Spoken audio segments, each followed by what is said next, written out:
আইসিসির উমেন চ্যাম্পিয়নশিপে জায়গা করে নেওয়ার পর বাংলাদেশের ওয়ানডে ম্যাচ খেলার পরিমাণ বেড়েছে অনেক।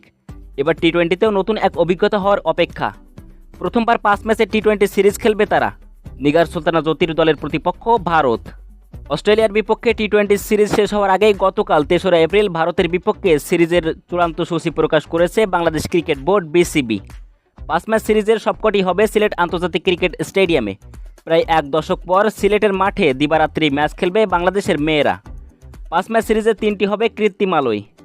আগামী 23 এপ্রিল বাংলাদেশে আসবে ভারত। সিলেট আন্তর্জাতিক ক্রিকেট স্টেডিয়ামে প্রথম টি-20 হবে 28 এপ্রিল। একই মাঠে পরের ম্যাচ 30 তারিখ। সিলেট আন্তর্জাতিক ক্রিকেট স্টেডিয়ামের আউটার মাঠে পরের 2 ম্যাচ যথাক্রমে 2 ও 6 মে। শেষ ম্যাচ আবার মূল মাঠে 9 মে। মূল মাঠে 3টি ম্যাচই দিবারাত্রি।